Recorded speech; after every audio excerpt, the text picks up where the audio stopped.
dhegaystayaal waxaanse ku bilaabaynaa marka hore wararka caalamka iyo Foos Ciid. mahadsanid xasan. xogayaha arrimaha dibadda ee Britain Liz Truss ayaa noqon doonta ra'iisul wasaaraha xiga ee dalkaasi iyada oo ku guuleysatay tartankii hoggaanka xisbiga Conservative-ka. Ms. Truss ayaa ku guuleysatay 57% codadkii la dhiibtay ra'yi ururin xubnaha xisbiga ah. ninka la tartamayay oo kali ahaa ayay kaga guuleysatay 14%. waxa ay bedeli doontaa Boris Johnson talaadada. Mrs. Truss ayaa wajahaysa caqabado dhaqaale oo waaweyn iyada oo hoos u dhac la saadaaliyay ku soo wajahan yahay, balse waxa ay ballan qaaday inay keeni doonto qorshe geesinimo leh oo lagu dhimayo canshuuraha, kobcinta dhaqaalaha iyo wax ka qabashada dhibaatooyinka tamarta. waxa ay sidoo kale isku dayaysaa mideynta xisbigeeda oo ay soo food saartay kala qaybsanaan intii lagu jiray geedi socodka xilka qaadista Mr. Johnson kadib fadeexado isdaba joog ah. ra'iisul wasaaraha Britain ee xilka ka degaya Boris Johnson ayaa ugu baaqay xisbiga Conservative-ka inay u midoobaan cidda bedeli doonta.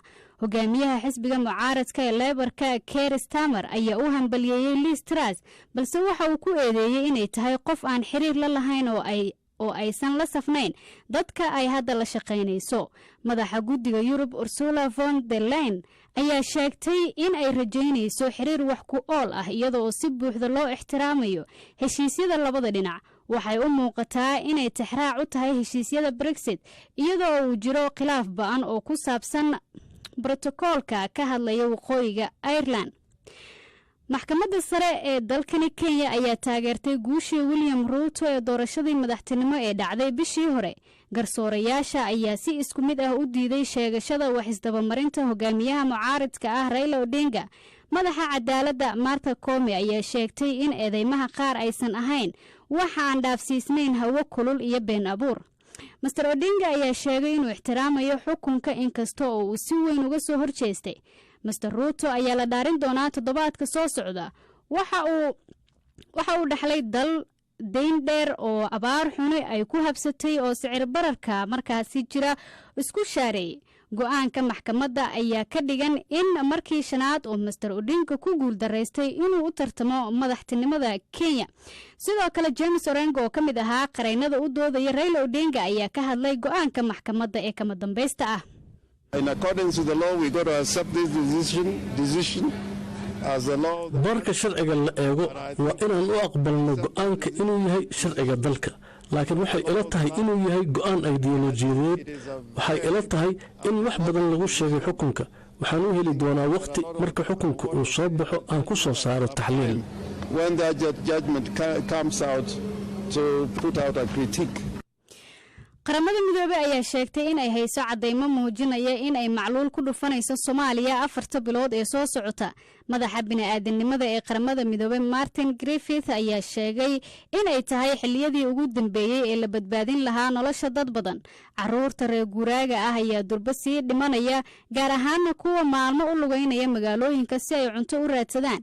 geeska Afrika waxaa ka jira abaartii ugu darneyd muddo 40 sano ah iyadoo la filayo in xilli roobaadkii shanaad oo xiriir ah uu baaqdo.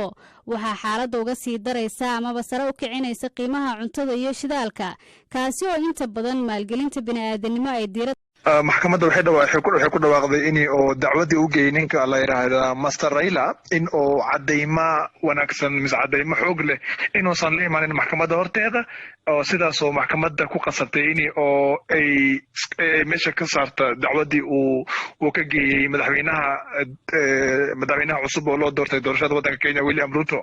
marka maxkamadda asbaabta ugu weyn oo dacwadii u geystay ninka Master Raila Odinga loo tuuray waxa ay cadeyn la'aan.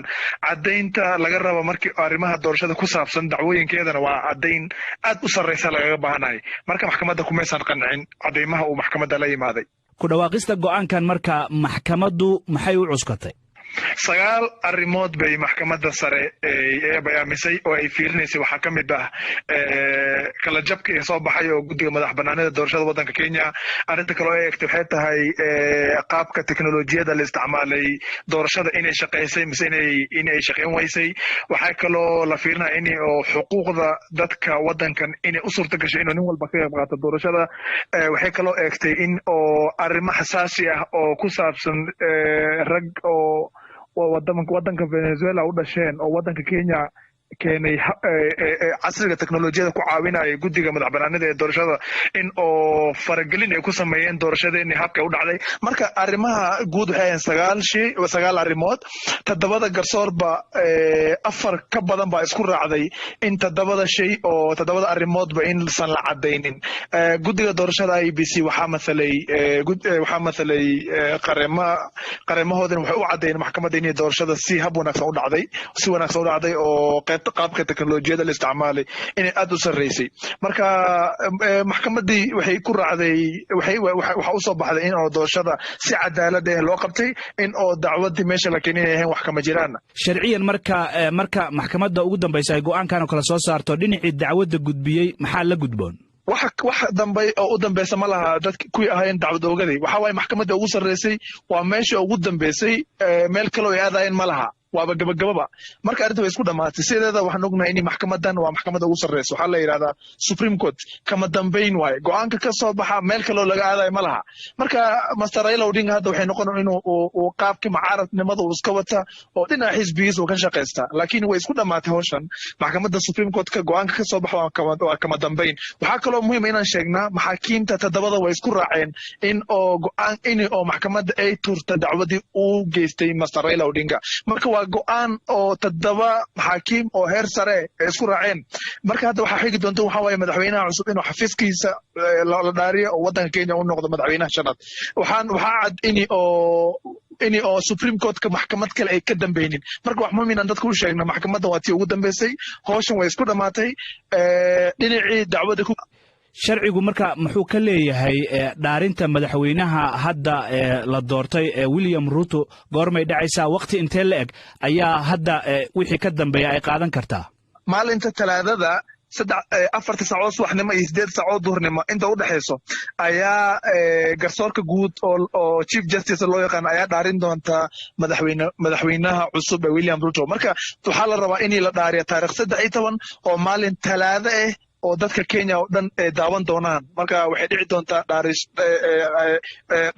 dhaaritaankiisa 4